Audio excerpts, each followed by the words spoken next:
এর মধ্যে আল্লাহ পাক এক সুযোগ মিলেই দিলেন, তো মসজিদ দেখলাম।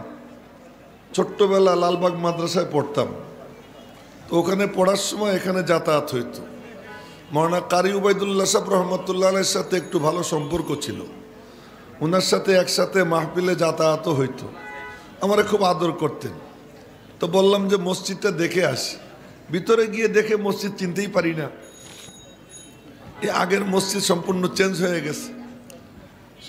অজু টজু করে মসজিদে বসলাম, একটু কোরআনে কারিমের তেলাওয়াত করার সুযোগ হইল। জামাতে নামাজ পড়লাম, ইমাম সাহেব প্রথম রাকাতে পড়লেন সূরা জিলজাল, ইজা জুলজিলাতিল আরদু জিলজালাহা। দ্বিতীয় রাকাতে পড়লেন ইজা জা নাসরুল্লাহ। আর নামাজে দাঁড়াইলে ব্রেনে খুব কাজ করে। দুই সময়, এত বাড়াইছো কেন, একটু কমাও, একটু কমাই দাও। দুই টাইমে ব্রেনে খুব কাজ করে। একটা সময় হলো যখন মানুষ নামাজে দাঁড়ায়, আর এক সময় হলো যখন বাথরুমে যায়, এই সময় ব্রেনে খুব কাজ করে।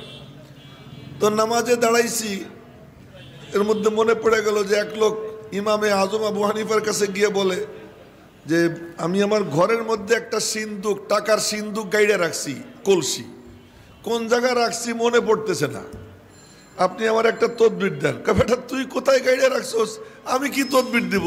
কেন আপনি পারবেন? যা 50 রাকাত নফল নামাজ পড়বি বলে দিছে। তো বাড়ি গেছে, গিয়ে নফল নামাজের নিয়ত করছে কেবল, আর মনে পড়ে গেছে কোথায় কাটছে। তো পরের দিন গিয়ে বলে হুজুর পাইছি, নামাজ পড়ছি নি, পড়ার দরকার পড়ে নেই। চিন্তা করেন, নামাজে দাঁড়াইছে আর মনে পড়ে গেছে। তো নামাজে দাঁড়াইলে ব্রেনে খুব কাজ করে। তো নামাজে যখন দ্বিতীয় রাকাতে এই সূরা নাসরুনি পড়লেন, তো মনে মনে ভাবলাম আমিও আজকে এই মাহফিলের মধ্যে সূরা নাসরের তিলাওয়াত করব। তো এই জন্য এই সূরার তিলাওয়াত করছি। এর উপর ভিত্তি করে রিসালাতে, শানে রিসালাতের উপরে কয়েকটা কথা বলবো।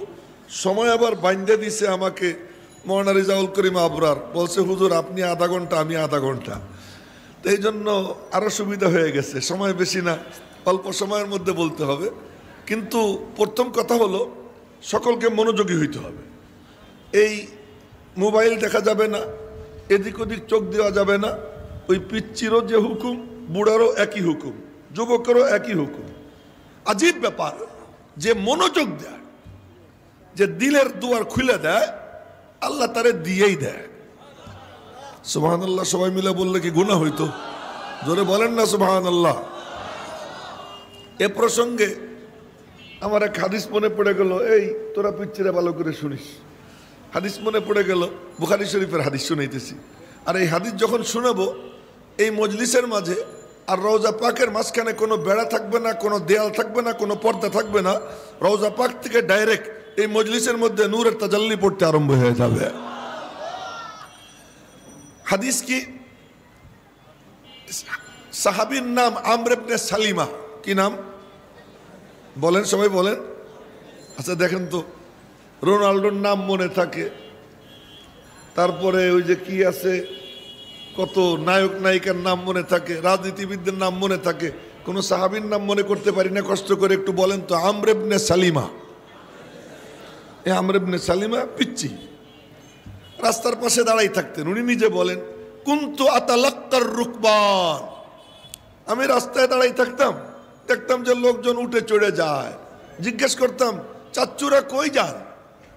তো ওনারা বলতেন নবীজির নাম নিয়া, বারে বারে নাম নিব না, একবার নিতেছি, মুহাম্মদুর রাসূলুল্লাহ সাল্লাল্লাহু আলাইহি ওয়াসাল্লাম। সবাই বলেন সাল্লাল্লাহু আলাইহি ওয়াসাল্লাম।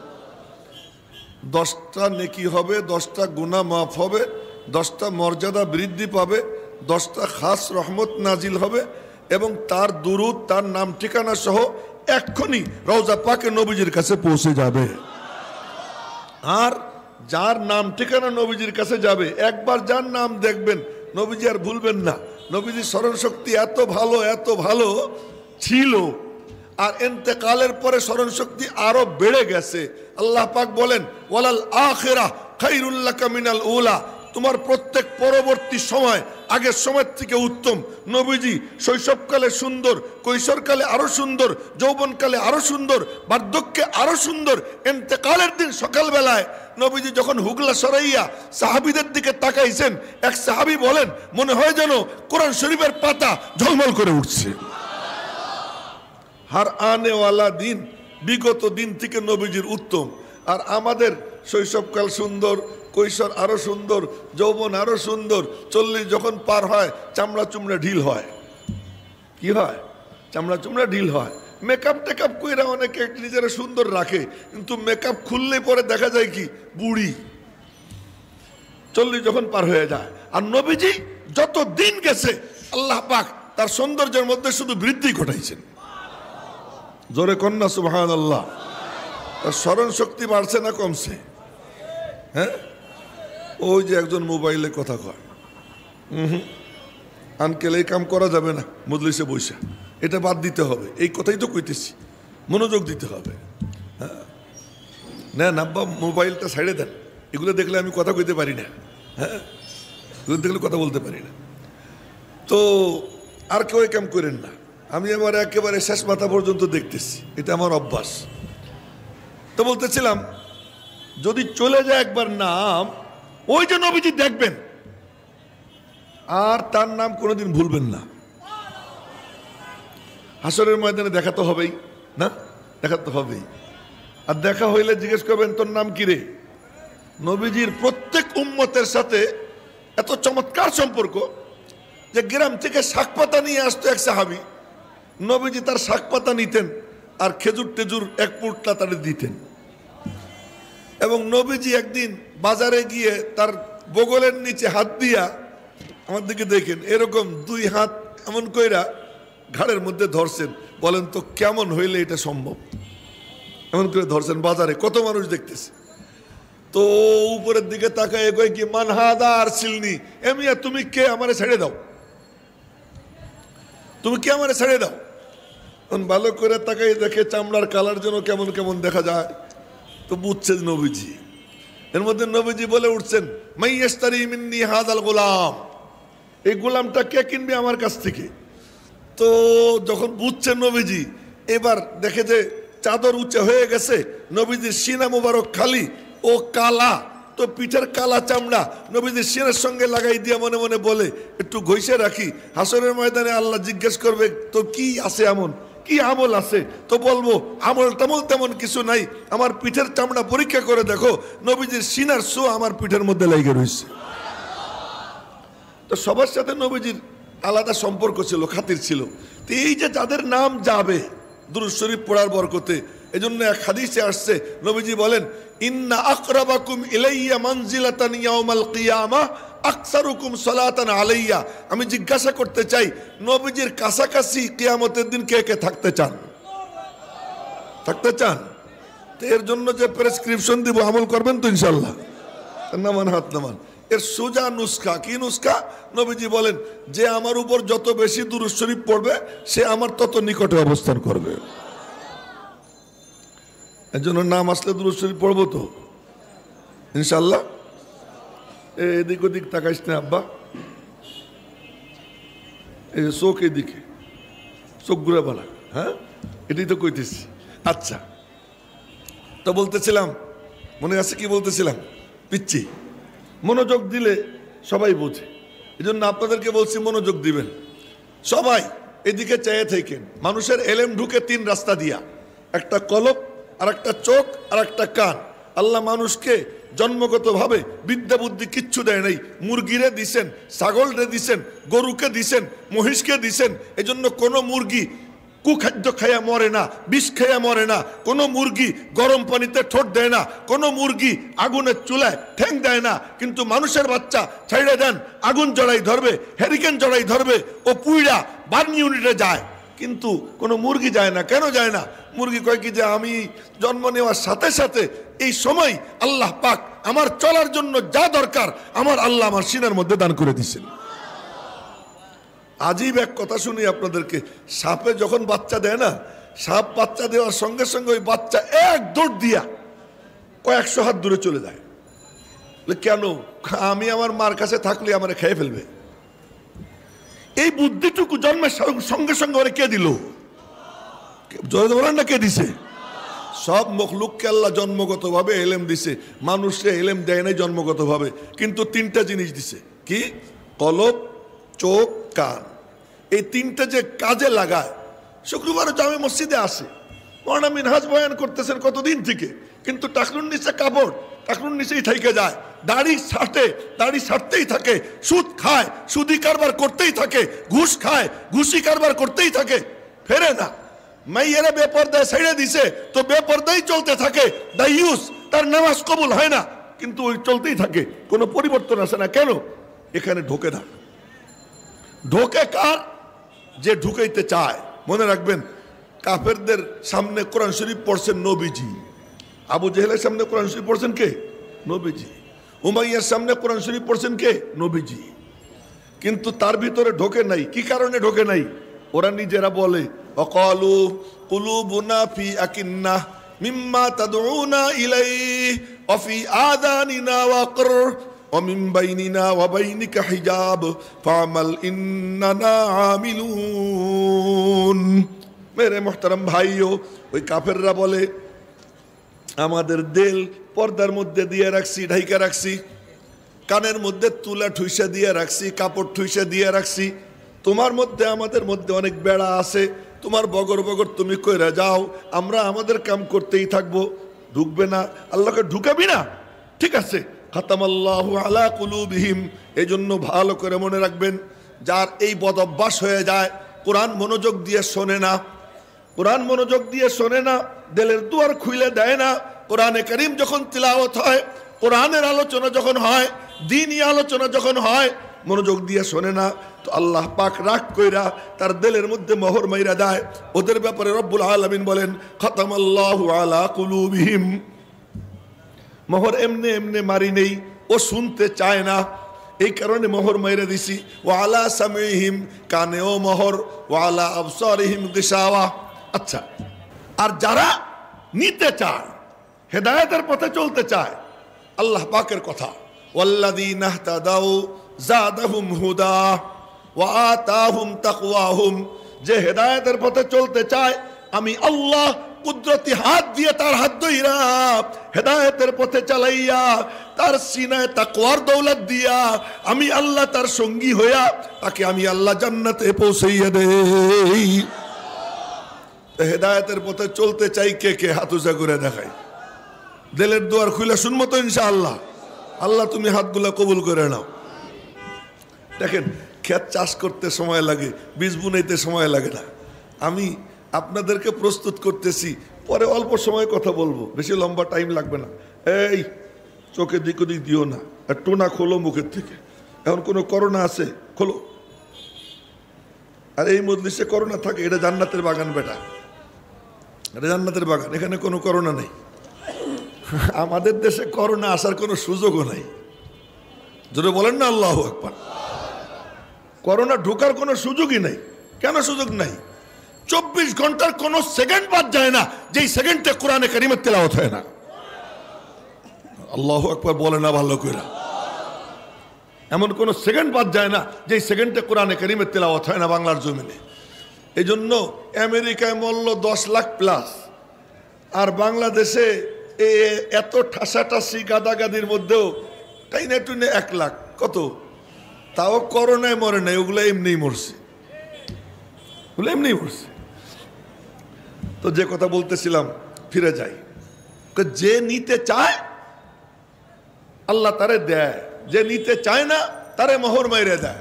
মানে আপনারা নিতে চান, নিতে চাইলে সে যদি পিচ্চিও হয় আল্লাহ তারেও দেয়। ওই পিচ্চি এক সাহাবীর নাম নিছি, আমর ইবনে সালিমা। আমর ইবনে সালিমা বলেন, এটা কিন্তু বুখারী শরীফের হাদিস শুনাইতেছি, আর হাদিস একেবারে নূর। হ্যাঁ, খুব মনোযোগ দিন। আমর ইবনে সালিমা উনি বলেন, কুনতু আতালাক্কার রুকবান। আমি রাস্তায় দাঁড়াই থাকতাম, দেখি উঠে চড়া লোকজন যায়, জিজ্ঞাসা করতাম কই যান? তো নবীজির নাম নিয়ে বলে নবীজির কাছে যাই। তারা যখন ফিরতো, ফেরার সময় জিজ্ঞেস করতাম, নবীজি কি বলছেন আমার একটু শোনান। এই শুনেন ভালো করে, নবীজি কি বলছেন আমারে শুনান। কোরআনে কারীম তিলাওয়াত করতো, মনে হইতো যেন আমার দিলের মধ্যে পড়তেছে। ওই পিচ্চি বলতেছে মনে হইতো যেন আমার দিলের মধ্যে তিলাওয়াত করতেছে।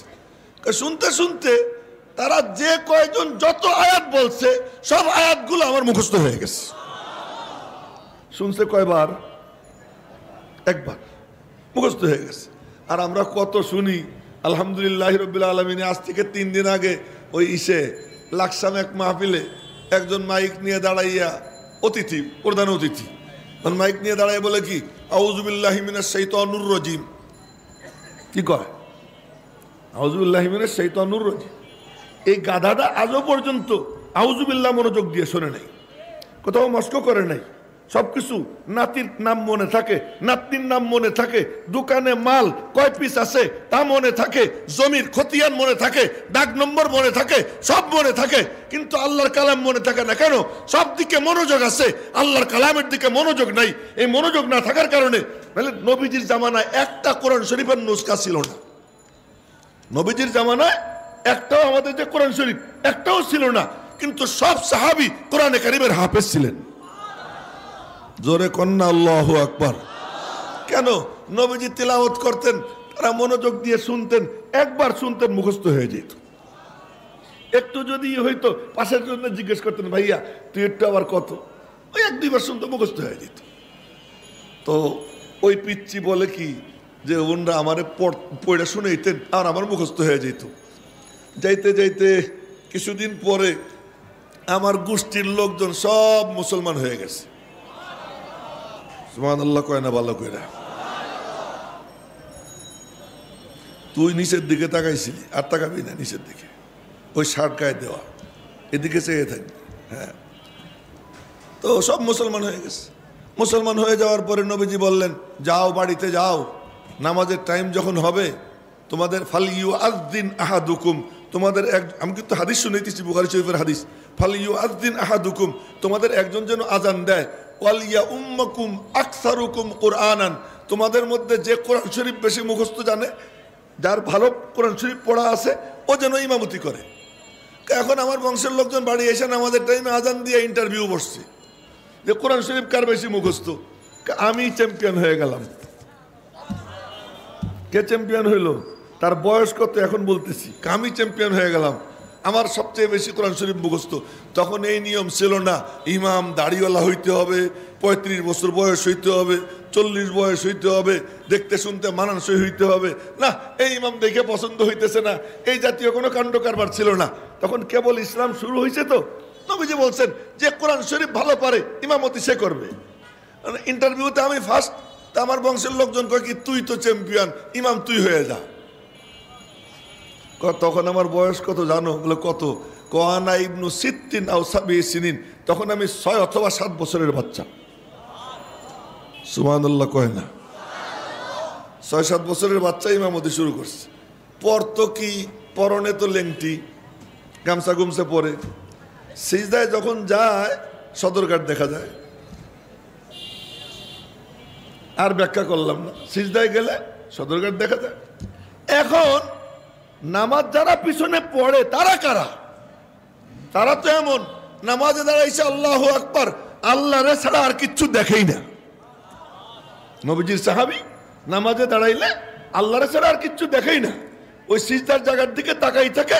তার কাছে মনে হয় যেন আল্লাহ পাকের কুদরতি কদম তার সিজদার সামনে ঝলমল করতেছে। এরকম নামাজি তারা, তাদের তো আর কোনো খবর নাই যে কি হইতেছে না হইতেছে। কিন্তু পিছন দিয়ে হাইটে যাইতেছে এক মহিলা, তো মহিলা দেখে কারি সাহেব সিজদায় গেছে, তার পাছা দেখা যাইতেছে, একদম খাস বাংলায় বলতেছে, পাছা দেখা যাইতেছে। তো ওই মহিলা আওয়াজ দিছে, আলা তুগাত্তুনা আন্না ইস্তাকারিকুম, এ মিয়ারা তোমরা কি তোমাদের কারি সাহেবের পাছাটা একটু ঢাকার ব্যবস্থা করতে পারো না? তোমরা কি মিলে জিলা চান্দা তুইলা কারি সাহেবের পাছাটা একটু ঢাকার ব্যবস্থা করতে পারো না? একদম বুখারী শরীফের হাদিসের যে শব্দ, ওই শব্দ বলে তার বাংলা অনুবাদ করলাম, আলা তুগাত্তুনা আন্না, তোমরা কি আমাদের দৃষ্টির আড়াল করতে পারো না? ইস্তাকারিকুম, তোমাদের কারি সাহেবের পাছা। এই বলছে নামাজের শেষে মিটিং বইসা চাঁদা তুইলা এরপরে তারা আমার একটা নতুন পাঞ্জাবি বানাই দিছে। আল্লাহর কসম, এত খুশি আর কোনো কিছুতে হইনি যত এই পাঞ্জাবিটা পাইয়া খুশি হয়েছি। আমার বলার মাকসাদ, ওই 7 বছরের বাচ্চা বা 6 বছরের বাচ্চা মনোযোগ দিয়ে শুনছে, আল্লাহ পাক তার সিনায় কোরআন জমা করে দিছে। আমার বুড়া 250 বছরের বুড়া, কয় বছর, সেও কোরআনের হাফেজ হয়ে গেছে। নবীজির শাগরেদ সালমান ফার্সি যখন মুসলমান হয়েছেন বয়স প্রায় 250, এই বুড়াও কি হাফেজ হয়ে গেছে। আমাদের বুড়ারা কয়, তো আমরা তো এক্সপায়ার ডেট। কার বয়স 100 হয়েছে এই মজলিসে হাত উঁচু করেন? একজনও নাই। দেখছেন তামাশা? ওই যে কানে মোবাইল ঠিকই দেয়, এখনো আছে 2-1জন। মোবাইল খুঁচা দিলেই মোবাইলটাকে সামাল দিয়ে নেই, কোরআন শরীফ পরে শুনবো। এই মনোভাব যার, তার ভিতরে ঢুকবে না। আমার কথা শেষ, এখন আমি আসতেছি আপনাদের সামনে সূরা নাসরের তিলাওয়াত করছি। কেন করলাম? শানের রিসালাত, শানের রিসালাত সম্মেলন সূরা নাসরের সাথে কি সম্পর্ক না? খুব মনোযোগ দিয়ে। কোরআন শরীফের শেষের 10টা সূরার মধ্যে আল্লাহ পাক নবীজির জিন্দেগীর পুরো ইতিহাস তুলে ধরছেন। সুবহানাল্লাহ, ভালো করে কয় না একটু? সূরা ফিলের মধ্যে নবীজির জন্ম তারিখ, সূরা কুরাইশের মধ্যে নবীজির জন্মের বংশ পরিচয়, সূরা মাউনের মধ্যে নবীজির যুগের অবস্থাটা কেমন ছিল, এই আর্থসামাজিক অবস্থা, সূরা কাউসারের মধ্যে নবীজির শান মান, সূরা কাফিরুনের মধ্যে নবীজির অবস্থান, দৃঢ়তা, আপসহীনতা, এবং সূরা নাসরের মধ্যে আল্লাহর পক্ষ থেকে মহাবিজয়ের ওয়াদা। আর এরপরে তাব্বাত ইয়াদার মধ্যে আল্লাহ পাক বলেন যে তোমার মোকাবেলায় যে দুশমনী আসবে, আবু লাহাবরে যেমন ধ্বংস করছি, কিয়ামত পর্যন্ত তোমার ওয়ারিসদের মোকাবেলায় এই দ্বীনের দুশমন যারা আসবে তাদেরকে ধ্বংস করার জিম্মাদারি আমি আল্লাহ নিয়ে নিলাম। এখন শোনেন কি বলতেছি। আলাম তারা কাইফা ফাআলা রাব্বুকা বিআসহাবিল ফিল। আমি আপনাদের সামনে খুব সংক্ষেপে এই 10 সূরার তাফসীর করতেছি। আহলাকনা আসহাবাল ফিল ইলাফি কুরাইশ। আসহাবে ফিলকে আমি ধ্বংস করছি কুরাইশদের মনোরঞ্জনের জন্য। তোমাদের জালেমদেরকে ধ্বংস করে দিছি তোমাদেরকে খুশি করার জন্য। সুবহানাল্লাহ কয় না? তোমাদের জালেমদেরকে ধ্বংস করে দিছি তোমাদেরকে খুশি করার জন্য। আসহাবে ফিলকে ধ্বংস করছি কুরাইশদের মনোরঞ্জনের জন্য। এ বাংলার মানুষ কান খুলে শোনো, বাংলার মুসলমানরা কান খুলে শোনো। আগে ওলামা একরামের কণ্ঠ চেপে ধরা হইতো, কথা বলতে দেয়া হইতো না। ওয়ারেসে নবীর গলা টিপে ধরা হইতো, কথা বলতে দেয়া হইতো না। আহলাকনা আসহাবাল ফিল, আসহাবে ফিলকে যেমন ধ্বংস করছি তোমাদের ক্ষমতাধরদেরকেও আমি আল্লাহ ধ্বংস করে দিছি। জোরে কন্না আল্লাহু আকবার। কেন? তোমাদের মনোরঞ্জনের জন্য, তোমরা যাতে আমার দিকে ঝোঁকো।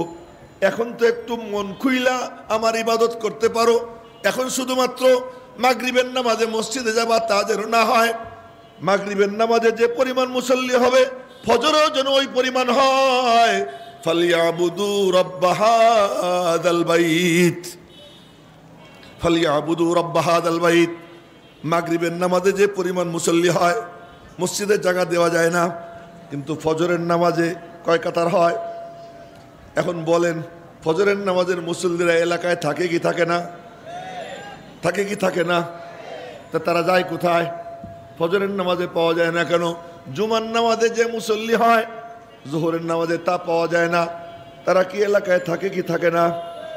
তা কারা কারা রাজি আছি ইনশাআল্লাহ কোনো নামাজের টাইমে দোকান চলবে না, দোকান বন্ধ করে মসজিদে গিয়ে জামাতের সঙ্গে নামাজ পড়বো? রাজি আছি ইনশাআল্লাহ? আল্লাহ তুমি হাতগুলো কবুল করে নাও।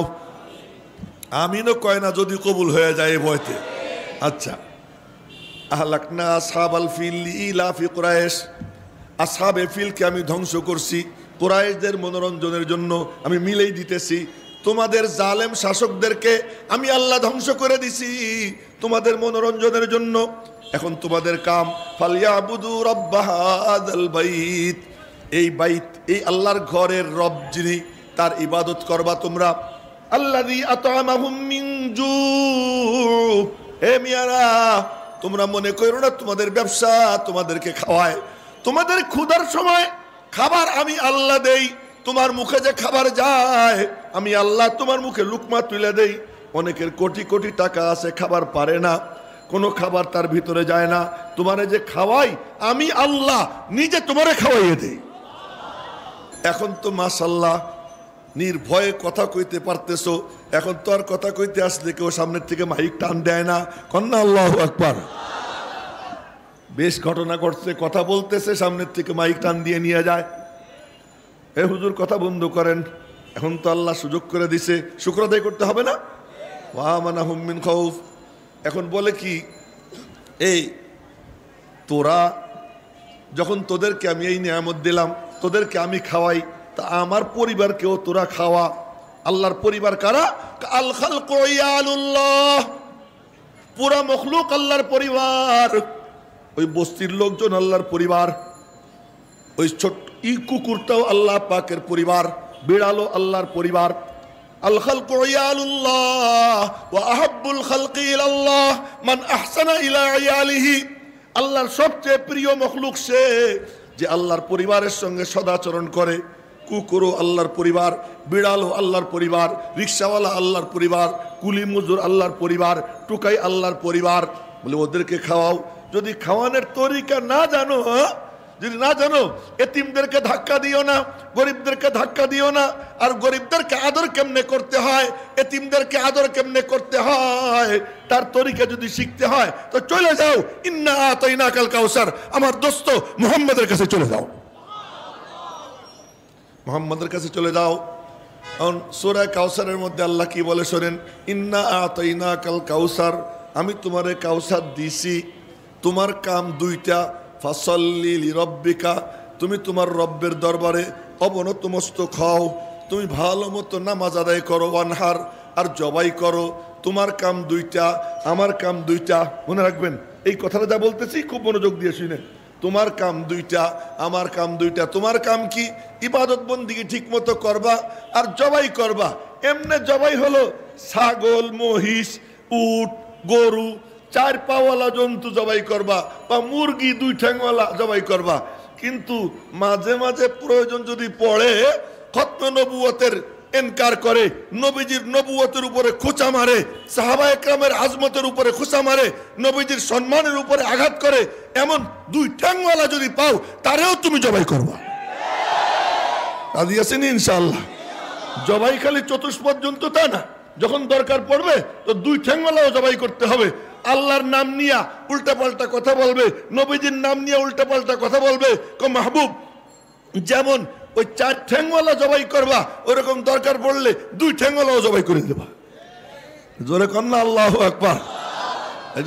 এই জন্য মনে রাখবেন, কেউ যদি নবীজির সঙ্গে দুশ্মনী করে আর তারে মারবে কি মারবে না, ও কাফের কি কাফের না, এই জন্য যদি কেউ কারো কাছে ফতোয়া চাইতে যায়, ওইটারও ঈমান থাকবে না, ওটারও ঈমান থাকবে না। ভালো করে মনে রাখবো, পরিষ্কার কথা। নবীজির সঙ্গে যদি কেউ দুশ্মনী করে, তার শানে গুস্তাখি করে, এই ব্যাপারে ওকে শায়েস্তা করার জিম্মাদার রাষ্ট্র। যদি রাষ্ট্র না করে তো রাষ্ট্রের প্রত্যেক নাগরিক আল্লাহ পাকের পক্ষ থেকে খলিফা নবীর দুশ্মনকে যে যেখানে পায় সে সেখানে জবাই করে দিবে, সে সেখানে জবাই করবে। এক সাহাবী অন্ধ, মনে রাখবেন অন্ধ, তার বউটা খুব সুন্দরী, তো বউরা তো দেখে না, তো সভাপতি সাহেব তো কালা, কেমনি খুব এরকম ধরে টরে কয়, তুমি বলে খুব সুন্দরী, আমি তো তোমারে দেখি না, এমন এমন করে। আল্লাহ ফুটফুটে সুন্দর দুটা বাচ্চাও দিছে, কিন্তু ওই বেটি এত মানে খারাপ, ও শুধু নবীজিরে নিয়ে আজে বাজে কথা বলে। তো ওই অন্ধ সাহাবী বলছেন, দেখ রে, তোরে আমি খুব ভালোবাসি, কিন্তু আমার নবীজির সামনে কিছু যদি বলিস আমি সহ্য করতে পারি না, এটা করিস না, আর যা বলবি বল, এটা বলিস না। তো এই করতে করতে বেশ কয়েকদিন গেছে, কিন্তু ও খালি আরো চেতে নবীজিরে নিয়ে যা তা বলে।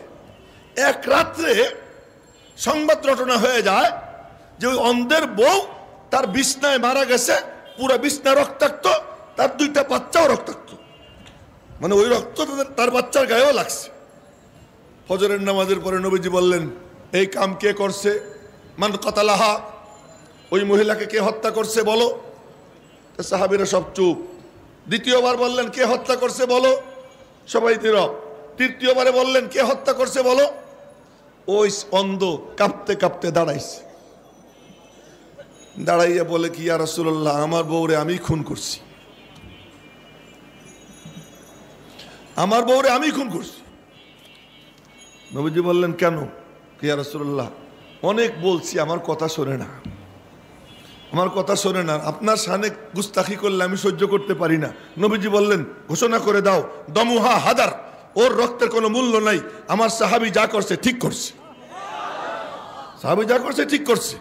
এখন যদি কোনো হুকুমাতে ধরে যদি তোমার জবাই করতে চায় তো তুমি শহীদ হবা, কিন্তু উম্মত তার সামনে কেউ নবীজি শানে গুস্তাখি করবে, কোন কুত্তা তো কোন আজ পর্যন্ত কেউ দাবি করলো না আমি ঈসা, আজ পর্যন্ত কেউ দাবি করলো না আমি মুসা, সব নবী এসে দাবি করে কি আমি মুহাম্মদুর রাসূলুল্লাহ সাল্লাল্লাহু আলাইহি ওয়াসাল্লাম, আমি, তারপরে আমি নবী। কে এখানে কেন আসো?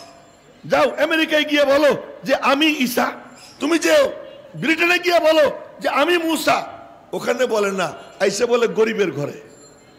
আমরা গরিব, আমরা দুর্বল, মনে করছে এখানকার হুকুমত এগুলো তো সব আমেরিকার হাতের মুঠায়, এখানকার সব হুকুমত যারা উপরে আছে সবগুলা ওদের পাঁচাটা গোলাম, ওই কুত্তাদের পাঁচাটে, সুতরাং এখানে যা খুশি তাই করা যায়। এখানে আইসা আস্তানা গাড়ে, এখানে আইসা খতমে নবুয়তের বিরুদ্ধে ষড়যন্ত্র করে। সুতরাং এগুলো দমন করবে কারা?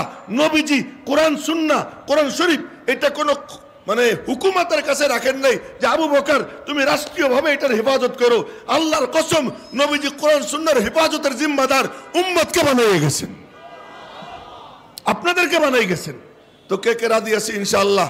আল্লাহর নবীর দুশমন যেখানে পাবো, যেখানে পাবো ওখানে ওইটারে খতম করবো ইনশাআল্লাহ। রাজি আছে ইনশাআল্লাহ? নামান হাত নামা। তোমার কাম দুইটা, আমার কাম দুইটা। তুমি নামাজ কালাম পড়বা, ইবাদত বন্দেগী করবা আর জবাই করবা। আমার কাম দুইটা কি? বলে আমার কাম হলো কাউসার তো দিয়েই দিছি, আর তোমার বিরুদ্ধে যে আসবে, তোমার উত্তরসূরিদের বিরুদ্ধে যে আসবে, হয়তো কিছুদিন পরীক্ষা হবে, কিন্তু আমি আল্লাহ জিম্মাদার, ওদেরকে আমি আল্লাহ ধ্বংস করে দিব। সুতরাং কে কে যে কোনো দুশ্মনের মোকাবেলায় দাঁড়াইতে রাজি আছি ইনশাআল্লাহ? রাজি আছি তো ইনশাআল্লাহ? নামান হাত নামান। এখন আসেন, ইন্না আতাইনা কাল কাউসার শেষ, এখন বলে কুলিয়া ইউহাল কাফিরুন। দীর্ঘদিন পর্যন্ত গলত তাফসির করা হয়েছে, কি তোমাদের দিন তোমাদের, আমাদের দিন আমাদের, যার যার ধর্ম তার তার। এমন না, এটা হলো আপসহীন, যে তোরা তোদের মতো চল, আমি আমার মতো চলবো, আমি আমার অবস্থান থেকে এক চুলো নড়বো না, তোর মন্দিরের কাছেও আমি আসবো না, তোর গির্জার কাছেও আমি যাব না। হ্যাঁ, তুই তোর গির্জায় ইবাদত কর, আমি তোরে কোনো বাধা দিব না, তুই তোর মন্দিরে ইবাদত কর, আমি তোরে কোনো বাধা দিব না, কিন্তু তোমার ব্যাপারে আমি নমনীয়তা অবলম্বন করব, তা তুমি মনে করো না। আপসহীন হবা, যে আপসহীন হইলে আল্লাহ পাক বলেন দোস্ত তুমি যখন আপসহীন হয়ে যাবা, ইদা জা নাসরুল্লাহ, তখন আমি আল্লাহ আমার সাহায্যের দরওয়াজা খুলে দেব, সাহায্যের দরওয়াজা খুলে দেব, বিজয় দান করে দেব। এজন্য বিজয় পাওয়ার জন্য প্রথম শর্ত হলো আপসহীন হওয়া। তো কে কে রাজি আছি দ্বীনের ব্যাপারে, খতমে নবুয়তের ব্যাপারে, শানের রিসালাতের ব্যাপারে, আজমতের রিসালাতের ব্যাপারে কারোর সাথে কোনো কম্প্রোমাইজ করব না, আপসহীন হব? কে কে রাজি আছি ইনশাআল্লাহ? রাজি আছি ইনশাআল্লাহ? আল্লাহ তুমি হাতগুলো কবুল করো। আপনার চলে আসছে যে হুজুর এখনো ছাড়েন না কেন? ছেড়ে দিচ্ছি, এখনই ছেড়ে দিচ্ছি। আচ্ছা, এখন এখন হলো যখন হয়ে গেল, বলে এখন এরপরে যে মোকাবেলা করতে আসবে ওর পরিণতি হবে তাব্বাত ইয়াদা আবি লাহাব। আবু লাহাবরে যেমন ধ্বংস করছি ওদেরকেও ধ্বংস করব। আজ পর্যন্ত পাহাড়ের সাথে গুতাগুতি কইরা কোনো বকরি তার পা ঠিক রাখতে পারে না। পাহাড়ের সঙ্গে গুতাগুতি করতে গেলে বকরির ঠ্যাং ভাঙ্গে, বকরির মাথা চূর্ণ বিচূর্ণ হয়। ঠিক তেমনি ভাবে উলামা একরামের সাথে, দ্বীনদারদের সাথে যারা গুতাগুতি করবে ওদের ঠ্যাং ভাঙবে, ওদের পা ভাঙবে, ওদের হুকুমত ধ্বংস হবে। কিন্তু দ্বীনদাররা টিকে ছিল, টিকে আছে কিয়ামত পর্যন্ত। আল্লাহর কালাম যাদের সিনায়, নবীজির মহব্বত যাদের সিনায়, তারা বুক উঁচা করে টিকে থাকবে ইনশাআল্লাহ কিয়ামত পর্যন্ত।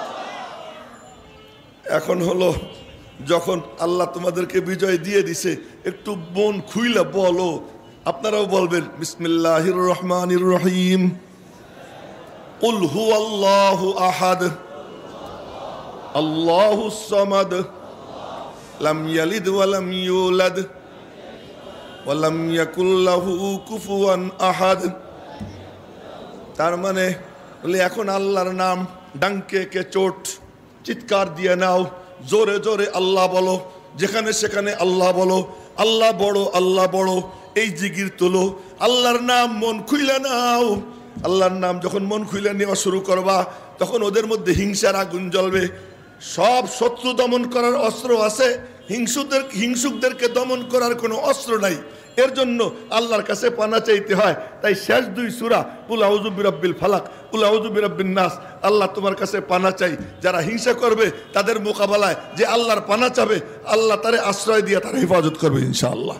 আল্লাহ পাক রব্বুল আলামিন আমাদের সকলকে আজমতে রসুল, রিসালাত এবং শানে রিসালাত, নামুসে রিসালাতের সৈনিক হবার তৌফিক দান করুক। সকলে বলি আমিন।